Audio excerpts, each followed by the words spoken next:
ሀገራችን በዩኔስኮ ካስመዘገበቻቸው 6 የባዮስፌር ሪዘርቮች 6ኛው ነው የተመዘገበው የአኝዋ ባዮስፌር ነው። ከዚህ ቀደም የተመዘገቡት የያዩ፣ የካፋ፣ የሸካ፣ የማጃንግና የጣና ባዮስፌር ሪዘርቮች ናቸው። በቅርቡ የአኝዋ ባዮስፌር ሪዘርቭ በዩኔስኮ የተመዘገበበትን ሰርተፊኬት ለአካባቢው ማህበረሰብ የማስረከብና የእውቅና ስነስርዓት ተካሂዶ ነበር። በስፍራው ካገኘናቸው የኢትዮጵያ ብዝሃ ሕይወት ኢንስቲትዩት የስራ ኃላፊዎች ጋር ቆይታ አድርገናል። በቅድሚያ የዩኔስኮን ሰርተፊኬት የኢንስቲትዩቱን ዋና ዳይሬክተር በመወከል በርዕሰ መስተዳድሯ ወይዘሮ አለሚቱ ኡመድ በኩል ለአካባቢው ማህበረሰብ ያስረከቡት አቶ አበራ ስዩም ጋር ነው ቆይታ ያደረግነው። የአንድ ባዮስፌር ሪዘርቭ በዩኔስኮ ፕሮግራም መመዝገቡ ዘርፈ ብዙ ጥቅም አለው። ከብዝሃ ሕይወት ጥበቃም ባሻገር የአካባቢ ማህበረሰብ ኑሮ የሚደጉም ለቱሪስት መስህብነት የሚያገለግል አካባቢንና ማህበረሰብን አስማምቶ ሰውንና ተፈጥሮን አስማምቶ ማኖር የሚችል ስለሆነ ከዚህ አንጻር ከኢኮኖሚም ከማህበራዊም ከስነ ምህዳራዊ ግልጋሎቶቹም ያለው ፋይዳ ከፍተኛ ነው። ከዛ ባሻገርም ደግሞ በዓለም አቀፉ ቅርስነት ሲመዘገብ የአንድን ሀገር ገጽታ ከመቀየር አንጻር ከፍተኛ ሚና አለው። ከዚህ አንጻር አኝዋ ባዮስፌር ሪዘርቭ በዩኔስኮ መመዝገቡ ኢትዮጵያ እንግዲህ ያላትን ጸጋ ለዓለም የምታሳውቅበት ስለሆነ የዓለምንም ገጽታ እና የሀገርንም ገጽታ ከማስታወቅና ከመቀየር አንጻር ከፍተኛ ሚና አለው። የባዮስፌር ሪዘርቭ አንደኛው ትልቁና ዘርፉ የኢኮቱሪዝም ነው። የቱሪዝም መስህብነት ያገለግላል እና ከዛ አንጻር በተለይ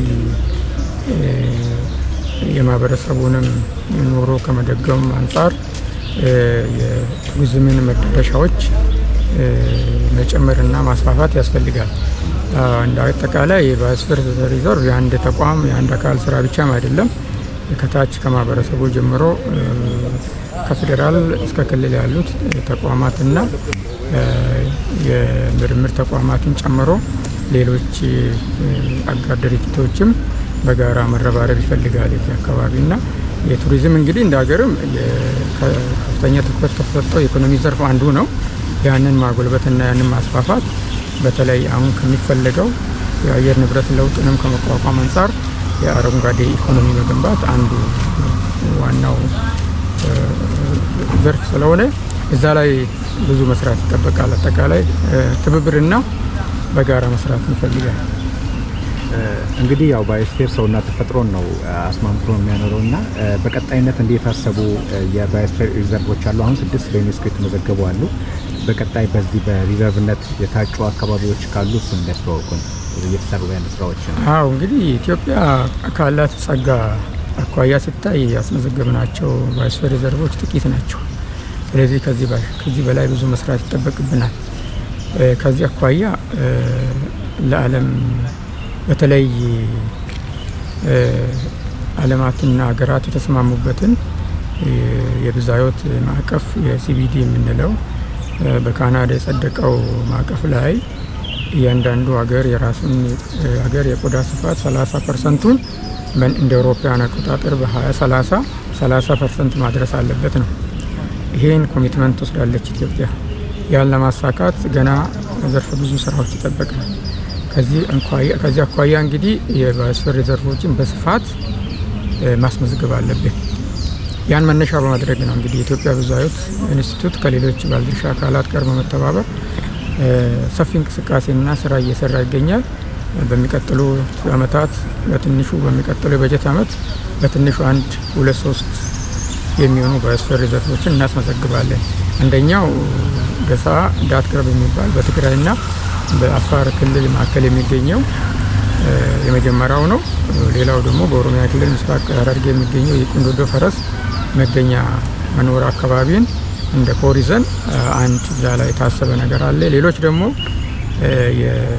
በዚህ በተለይ በእምነት ቦታዎች ላይ ያሉ ደኖችን ከነዚህ ከእምነት ተቋማት ጋር በመሆን እነሱንም ወደ ዩኔስኮ ፕሮግራም ለማምጣት እንቅስቃሴዎች አሉ። ሰፊ እቅዶችንም ይዘን እየሄድንበት ነው። ስለዚህ ብዙ መስራት እንደሚጠበቅብን ነው። የአኝዋ ባዮስፌር ሪዘርቭ በጋምቤላ ክልል ሁለተኛው ባዮስፌር ሪዘርቭ ነው። እስካሁን ከተመዘገቡት ባዮስፌር ሪዘርቮች ልዩ የሚያደርጉት ነገሮች አስገራሚ ናቸው። ሕይወታዊ ሀብቱንና ለቱሪዝም ያለውን ፋይዳ የገለጹልን ጉባኤው በተካሄደበት ቻይና ተገኝተው ሰርተፊኬቱን የተረከቡት ዶክተር ግርማ እሸቱ ናቸው። የአኝዋ ባዮስፌር ሪዘርቭ ከምዝገባው ሂደት ጀምሮ ያው ስራዎቹን ከማስተባበር እና በመሳተፍ ነበርኩበት። እንደ አጋጣሚ ሆኖ ደግሞ የዩኔስኮ 37ኛው መደበኛ ስብሰባ የዚህ የማፕ ፕሮግራም መደበኛ ስብሰባ ላይ ሰፕተምበር 20 እስከ 28 2025 እንደ ፈረንጆቹ አቆጣጠር በቻይና ሀገር ሃንጆንግ ነው የተካሄደው። በዛ ስብሰባ ላይ ኢትዮጵያን ማፕ ፕሮግራም ወክዬ እዛ ነበርኩ። ስብሰባዎቹ አንደኛ የኮንግረሱ ነው፣ ሁለተኛ ደግሞ የአይሲሲ ውሳኔ ሰጪው አካል ከፍተኛው አካል የሚሳተፍበት ነበረ። በተለይ የ37ኛው የአይሲሲ የዩኔስኮ ማፕ ፕሮግራም ስብሰባ ላይ ከዓለም ዙሪያ የቀረቡ የባዮስፌር ሪዘርቭ ምዝገባ ጥያቄዎች ተመርምሮ የሚጸድቁበት ጉባኤ ነበረ። በዛ ጉባኤ ላይ ከዓለም በርካታ ጥያቄ ቀርቦ 26 የባዮስፌር ሪዘርቮች በዩኔስኮ እውቅና አግኝቷል። በዛ ውስጥ እኛም ኢትዮጵያ የአኝዋ ባዮስፌር ሪዘርቭን 6ኛ የባዮስፌር ሪዘርቭ አድርገው ማስመዝገብ ችላለች ኢትዮጵያ። ያኔ የቀረበው ሰነድ ላይ እጅግ የሚያኮራ ነው። ምንድነው ያው በቪዲዮ የተደገፈ ዶክመንተሪ ነበረ። ዶክመንተሪው ሲቀርብ ቤት ውስጥ የነበረው ድባብ በጣም የሚገርም እኔንም በጣም ያስደሰተኝና ያኮራኝ በተለይ የአኝዋ ድንቅ የተፈጥሮ ሀብት፣ የባህል፣ የመልክዓ ምድር፣ የወንዞቹ፣ የእጽዋቶቹ እነዛን ቀንጨብ አድርገን ለዩኔስኮ ልከን ስለነበረ ያ ሲቀርብ እጅግ በሚገርም ድባብ ነው እንግዲህ ቤቱ በጭብጨባ ነው የተሞላው። ሰርቲፊኬቱን ተቀብዬ ያንን እንኳን ደስ አለን መልእክት አስተላልፌ ነበረ። በጣም ደስ የሚል ነበር ድባቡ። የአኝዋ ባዮስፌር እንደው በሀገራችን ከሚገኙት የባዮስፌር ሪዘርቮች ለየት የሚያደርገው ዩኒክ የሆነው ነገሮቹ ምንድን ናቸው? እንዴት ነው የሚገለጸው? የአኝዋ ባዮስፌር ሪዘርቭ ከሌሎቹ ልዩ የሚያደርገው አንደኛ በትልቅነቱ ነው። አኝዋ ዞን እንደሚታወቀው ወደ 3.6 ሚሊዮን ሄክታር ነው። ከዛ ውስጥ 20%ቱን በባዮስፌር ሪዘርቭነት አስመዝግቧል። ወደ 1.8 ሚሊዮን ሄክታር የሚሆን ስፍራ በዚህ የባዮስፌር ሪዘርቭ የዩኔስኮ ባዮስፌር ሪዘርቭ አካል ነው። ይሄ ልዩ ያደርገዋል ካሉን 5 የባዮስፌር ሪዘርቮች። አጠቃላይ 5ቱ ባዮስፌር ሪዘርቭ ከዚህ በፊት የተመዘገቡት 1.8 ሚሊዮን ሄክታር ነው። አኝዋ ደግሞ ብቻውን 1.8 ሚሊዮን ሄክታር ነው። ይሄ ልዩ ያደርገዋል። ሁለተኛ ልዩ የሚያደርገው ፍጹም ጥብቅ ቦታ ወይ ደግሞ እኛ ኮር ኤሪያ የምንለው ከ330 ሺህ ሄክታር አካባቢ ነው። እጅግ በጣም ትልቅ ነው። ለሀገር የሚኖረው አስተዋጽኦ ለዚህ ለፕሮግራሙ የሚያበረክተው አስተዋጽኦ ትልቅ ነው። 300 ሺህ በላይ ጥብቅ ደን በደንብ በክልሉ ባጸደቀው የመተዳደሪያ ደንብ የሚተዳደር ነው። ፍጹም ጥብቅ ነው። ይሄ አንድ ነገር ኢትዮጵያ ውስጥ ያለንን ጥብቅ ስፍራዎች ስፋት ያሳድግልናል። ያ ደግሞ ኢትዮጵያ በዓለም አቀፍ ደረጃ 30 ሰርቲ ባይ ሰርቲ የሚባል ፕሮግራምን ከማሳካት አንጻር ትልቅ አስተዋጽኦ ያደርጋል። ይሄ ልዩ ያደርገዋል። ከዚህ በፊት የተመዘገቡ 5ቱ ባዮስፌር ሪዘርቮች ተደምሮ 200 ምናምን ሺህ ሄክታር ነው ጥብቅ ኤሪያው። ይሄ ግን ብቻውን 300 ሺህ ነው። 60% ኦፍ የኮር ኤሪያውን ይይዛል። ይሄ ልዩ ያደርጋል። ሶስተኛ የያዘው የብዝሃ ሕይወት አይነት ነው። እንደምታውቀው ነው አሁን አኝዋ ውስጥ እስካሁን የለየ ነው 1000 የእጽዋት ትልልቅ የእጽዋት ወይ ደግሞ ቫስኩላር ፕላንት ስፒሺሶች 1000 በላይ ናቸው። ይሄን ካየኸው አንዳንድ የባዮስፌር ሪዘርቮች እስከ 400 ነው 400 ፕላንት ስፒሺስ፣ አንዳንዶቹ እስከ 300 ምናምን የፕላንት ስፒሺሶች ናቸው።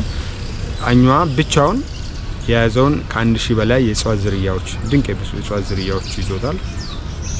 ሌላ የአዋፍ ነው ከ300 በላይ። ይሄም በጣም ትልቅ የብዝሃ ሕይወት ሀብት ነው። ልዩ የሚያደርገው ሌላ ከሀቢታት ወይ ደግሞ ከመልክዓ ምድሩ አንጻርም ልዩ ያደርገዋል። ይሄ አንደኛ ከዚህ ከቦማ ፓርክ ጋር የተገናኘ የኢኮሎጂካል ኮኔክቲቪቲ ወይ ደግሞ ኮሪደር ያለው ስለሆነ የብዝሃ ሕይወት ጥበቃ ላይ በጣም ትልቅ አስተዋጽኦ ያለው ቦታ ነው። እነዚህ አይነት የብዝሃ ሕይወት ሀብቶች እንደው ለቱሪዝም ያላቸው ፋይዳ እንዴት መግለጽ እንችላለን? በተለይ የአረንጓዴ ቱሪዝምን በሀገራችን ከማሳደግ አንጻር ማህበረሰቡን ከዚህ ዘርፍ ተጠቃሚ ከመሆን አንጻር ቱሪዝምን እንዴት ማስተሳሰብ እንችላለን? ይህን ጥያቄ በማንሳቴ በጣም ደስ ብሎኛል። ምክንያቱም የወደፊት የኢኮኖሚ ትልቅ የኢኮኖሚ አቅም አንዱ ቱሪዝም ነው። ሰው ልጅ እንግዲህ ከዚህ በኋላ የሚመጣው የአርቲፊሻል ኢንተለጀንስ፣ የሮቦቲክስ፣ የሌላውም አብዛኛውን የስራችንን ያግዝልናል ብሎ ስለሚታሰብ ሰው ከዚህ በኋላ እንግዲህ ቱሪዝምን አካባቢውን የማድነቅ ዞሮ ሀገሩን የማየት የመዝናናት እድሉ ሰፊ ነው ለቀጣይ ትውልድ ተብሎ ይታሰባል። ስለዚህ ያኔ የምንጎበኘው ቦታ እንዳይጠፋን አሁኑኑ በዓለም አቀፍ ቅርስነት አስመዝግበን ጥበቃ አድርገንለት መጠበቅ ለአሁኑ ትውልድም ሳይሆን ለወደፊትም ትውልድ ልጆቻችን ሄደው የሚዝናኑበት ሌላ ሀገርን ብቻ ሳይሆን ሀገር ውስጥ ያሉ ብርቅዬ የብዝሃ ሕይወት ሀብትን የተፈጥሮ ቦታዎችን መጠበቅ ማስተዋወቅ አስፈላጊ ነው። ለዚህ ደግሞ የባዮስፌር ሪዘርቭ ሚና አንዱ ነው በሁለት ምክንያት። አንደኛ የዓለም አቀፍ ቪዚቢሊቲ አለው፣ ዓለም አቀፍ እይታ አለው ቦታው። ሁለተኛ በሀገር አቀፍ ደረጃ ደግሞ መንግስት ቱሪዝምን አንዱ የኢኮኖሚ ምሰሶ አድርጎ ወስዶታል። ስለዚህ መንግስት ከሚከተለው የስትራቴጂ የፖሊሲ አቅጣጫም የባዮስፌር ሪዘርቭ ድጋፍ ያደርጋል። ስለዚህ ከባዮስፌር ሪዘርቭ ለሀገር ቱሪዝም ያለው አስተዋጽኦ በጣም ትልቅ ነው። በጣም በርካታ የእጽዋት ዝርያዎች አሉ የሚታዩ 1 2 3 አይደለም 1000 ማየት ትችላለህ። አኛዋ ከመጣ 1 2 አዋፍ ዝርያ ሳይሆን ከ300 በላይ ማየት ትችላለህ። አኛዋ ከመጣ 1 2 3 የዱር እንስሳት ሳይሆን በመቶዎች የሚቆጠሩ ማየት ትችላለህ። መልክዓ ምድሩ ደኑ አለ፣ ውሃ ዘል መሬቱ አለ፣ ተፈጥሮ ሀይቆች አሉ፣ ሰው ሰራሽ ሀይቆች አሉ። ያንን ሁሉ ለማየት እድል ይሰጣል። በተጨማሪ ደግሞ የሰው ባህልም አለ። ስለዚህ እነዚህ ለቱሪዝም ሀብት እጅግ አስተዋጽኦ የሚያደርጉ ስለሆነ ያንን ለሀገር ትልቅ አስተዋጽኦ የሚያደርግ ነው። የሚቀሩን ጉዳዮችን ግን ማስተካከልና ያንን የማስተዋወቅ ስራ ይፈልጋል።